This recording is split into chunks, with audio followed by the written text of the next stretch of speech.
Nomani stories channel کو subscribe کریں۔ یہ ایک شخص سمندر کے راستے کشتی میں سفر کر رہا تھا۔ اچانک سمندری طوفان اٹھا، ہوا تیز ہو گئی اور موجیں بے قابو ہو گئیں۔ طوفان کی شدت سے کشتی ٹوٹ گئی، لیکن اللہ کے حکم سے وہ شخص زندہ بچ گیا۔ لہروں کے رحم و کرم پر بہتا ہوا وہ ایک ویران جزیرے تک جا پہنچا۔ جزیرے میں گھاس، سبزہ اور درخت تو تھے، لیکن کوئی انسان نہ تھا۔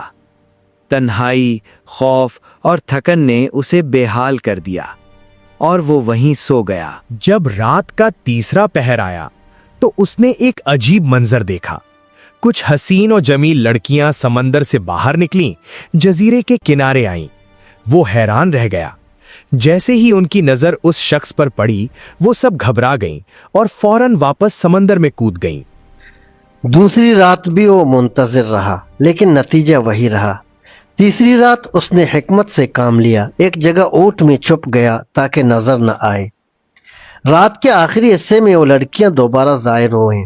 اچانک اس شخص نے چھلانگ لگائی اور ان میں سے ایک کو پکڑ لیا۔ باقی سب سمندر میں واپس چلی گئیں۔ اس نے اپنی قمیص اتار کر دور سمندر میں ایک جہاز کو اشارہ کیا۔ جہاز قریب آیا، لنگر انداز ہوا اور اسے اپنے ساتھ لے گیا۔ وہ جہاز اسے بغداد لے آیا۔